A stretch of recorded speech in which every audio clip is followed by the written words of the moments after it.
5, 10, 15 miles potentially, and that would be a logistical challenge for them. That's a lot of questions for one question. I'm not sure I can cover all of them, not sure that I will remember them all, but let me do my best. First of all, there will be private security that will be responsible for ensuring the safety of the workers, both getting into the distribution centers and then in the distribution itself. When I said the IDF will not be involved in that point of distribution, they will be involved in keeping the perimeter safe. And they're the only ones who can do that.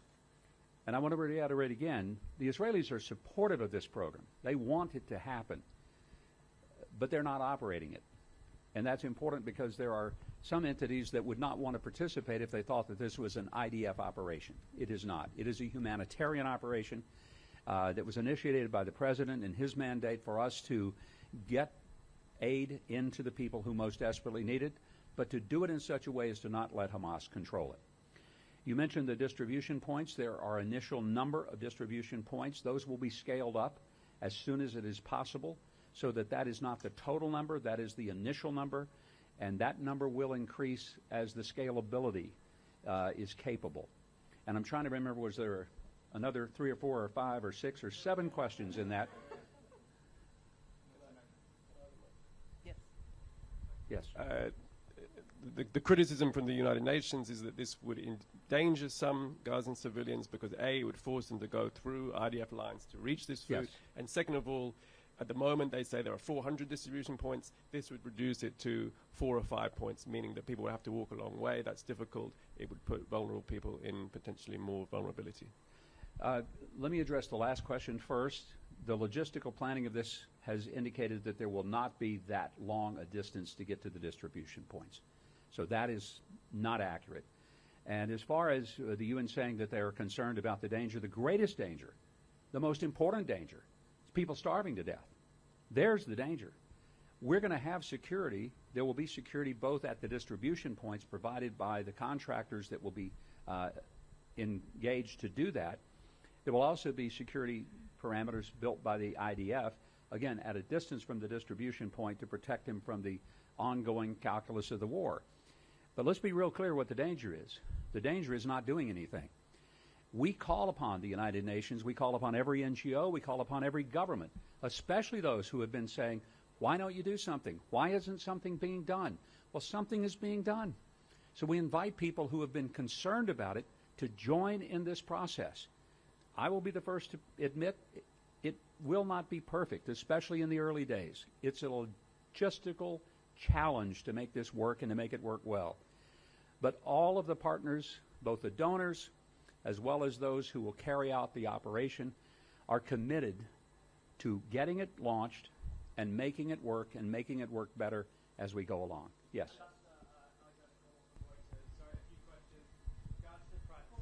We'll get the mic over there. Hold on just a sec. Thank you. Alexander Cornwall from Reuters. With regards to the private security that you mentioned, are these military contractors? What will be the rules of engagement? The second question is on funding. Who will be contributing to the funds? Will Israel? Will the Gulf states? Will the United States be funding this? Thank you. Answer to your questions, I don't know, and I don't know. And it's not that I don't know some things, but I don't know some things that I can disclose at this time because there is a lot of moving parts that are still moving.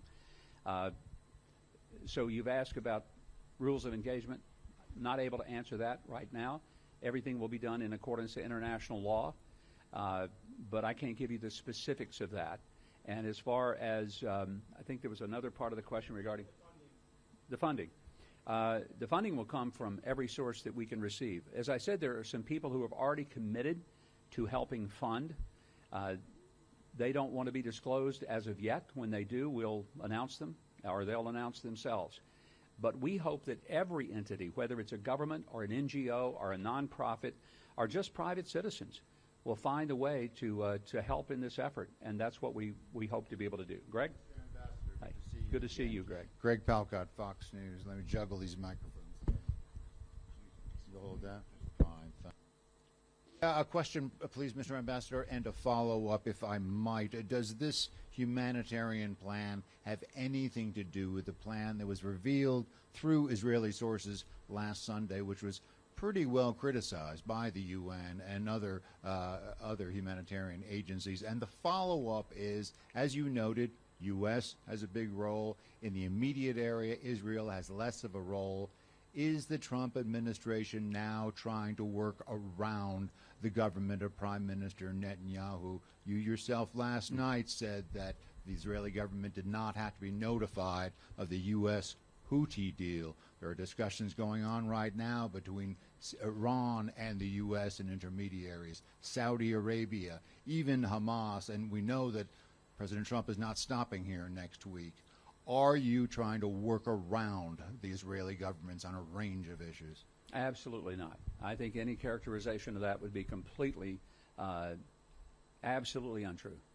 There is an incredibly close relationship between the U.S. and Israel that continues, and I think even my comments may have been taken a little out of context. The rest of that story was the United States doesn't have to tell Israel everything it's going to do. Here's the second part that I said. Israel doesn't have to tell us everything they're going to do. It's a sovereign nation. We respect that. So there's no issue here that there's some kind of workaround going on.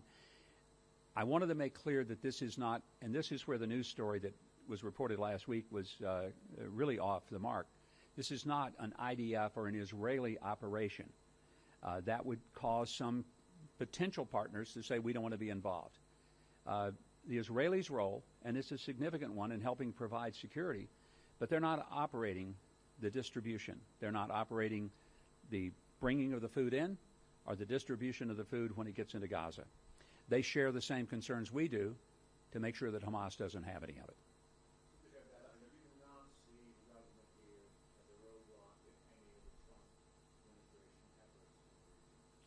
Absolutely, we don't see there being any roadblock at all. The relationship is, I think the word is often used here, ironclad. That's the operative word. I would say that that word is still operative, very much so. The level of cooperation between the United States and Israel is one that is not recent. It goes back for decades through Democrat, Republican administrations. It is one that has transcended every kind of situation that happens in the Middle East because it's important to both countries. So there is not an issue, and I want to make that incredibly clear. There is no sense of conflict or issue of separation between the long-standing alliance between the United States and Israel. And the President has made that clear. I'm here to work for him and to carry his message, and that's been his message without any equivocation. I think I was asking you, yes? Yep. Laser Berman from the Times of Israel. Good to see you again. Two quick questions. What's your assessment of the state of starvation in the Gaza Strip? There's been allegations. And number two, it seems like this plan is contingent on the IDF being deep in the Gaza Strip. If there is indeed a ceasefire, let's say in the next week, it'll probably involve IDF troops having to pull back to small buffer zones. Would this plan be able to go forward, or how would you stop Hamas from getting the aid if indeed the IDF pulls back? Thank you. I think any ceasefire, and again, I'm just speculating, but any ceasefire still requires security, and there's not a matter of just saying everything's going to be fine and we're going to build campfires and sing Kumbaya with marshmallows being toasted. That's not going to happen in Gaza anytime soon. So the focus is going to be get the food, get it to the people who are hungry, keep it away from Hamas. It's really that simple. And how we make that happen is going to be the really challenging part of what happens over the next few days and weeks. I'll take two more questions. I'll take yours, and then I'll go back over here, okay? I should have done yours first because the microphone was closer, but I want to be as efficient as government cannot be, and that's what I'm here to do. Yes, sir. Ambassador Huckabee, Jeremy Diamond, CNN. Thank you so much. First of all, just to follow up on Lazar, he asked you what your assessment is of the state of starvation and the humanitarian crisis in Gaza. Do you acknowledge that there is a humanitarian crisis in Gaza right now? If there wasn't a humanitarian crisis, there wouldn't be an effort to try to deal with it. So the answer is obviously yes, there is a humanitarian crisis. That's why we need a humanitarian aid program going in. And it's also why it needs to involve all of the people of the world, government, non-government, nonprofit, everyone who has been saying there's a crisis. I expect them to step up and to now join the effort to resolve it. To the degree to which that crisis exists, I personally cannot answer that. It would have to be someone who is closer to the situation directly there. At best, Yeah. about 60% of Gaza's population would be fed by this program. What about the other 40%? Everything is planned to be scaled up. You have to start somewhere, and the somewhere feeds an enormous level of the people of Gaza, and then it scales up from there. But they don't have time to wait, do they? Well, I don't know. Right now, they've been waiting a long time thanks to Hamas and their efforts to keep their people starving. I wish Hamas would decide that they wanted their people to have more food and would quit stealing it. And if that would happen, we would be further along than we already are. Now we're having to work around the threats that they pose to the aid workers that will be going in. It's why we have one of the big logistical challenges of making sure that we can secure their routes in, their routes out, and while they're on the ground in Gaza. And then just in terms of the wider picture, Yeah. sir, to what extent, how important is it to President Trump that there be some kind of a ceasefire by the end of his visit next week, and how much pressure are you and the administration bringing to bear on Israel to make that happen? I think the ceasefire is really dependent upon, is Hamas going to release hostages? Why do we still have 59 people who are hostages in Gaza? We don't know the exact number. I've seen estimates of 21 that are alive. Why are they still there? Why haven't they been released? How come it has been this long, more than twice as long as hostages were held in Tehran in 1979? And many of us are old enough to remember that. Some of you may not be, but I am. Why and how long must these hostages be tortured inside these tunnels before Hamas decides that they're going to let them go? And I just can't emphasize enough, we are here today with a crisis, not because of Israel. We are here today because of Hamas. They've initiated the crisis, they have prolonged the crisis, and they have exacerbated the crisis. And I hope the entire world, no matter where they are and what they believe, would join in a unison of condemnation for what Hamas has done to innocent civilian people, that they murdered, that they've tortured, that they've raped, that they have beheaded. This is where the responsibility lies, and I don't ever want us to forget that. Final question right here. Final question. Ambassador Mike, Barak from I-24 News. I wanted to ask you about there are many voices in Israel that oppose to that plan to send humanitarian aid to Gaza. And looking at the reports about the civil nuclear plant for Saudi Arabia, there is a concern that Israel maybe will be left behind. Maybe President Trump is favoring much more of the U.S. interests than the Israeli ones. Can you comment on that? I don't know that I understood all of the question, but I think the essence of it was, is the United States sort of backing away? Is that a fair assessment of it? I think the answer to that is an emphatic no. This is a president who has done more to stand with Israel than any president in American history. When Harry Truman made the first recognition of Israel in 1948, 11 minutes after Ben Gurion declared the State of Israel, that was a significant moment and a historic moment when America launched this partnership. It has been strong through every administration.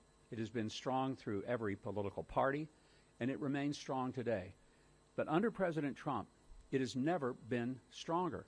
And that is true when you see the many actions he's taken, whether it was the recognition of Jerusalem as the capital of the Jewish state, whether it was the moving of the embassy, whether it was the recognition of the Golan Heights, but even more recently, since he's taken office just a couple of months ago, he immediately took away what had been a previous administration's embargo about providing necessary tools and ammunition to the Israelis to fight the war. And so the president has been consistent in his support and in his partnership, and I have no reason to believe that that won't continue. I appreciate your all coming. Thank you very much for being here, and we'll continue to update you as we have more information to do so. Thank you, and Shabbat Shalom.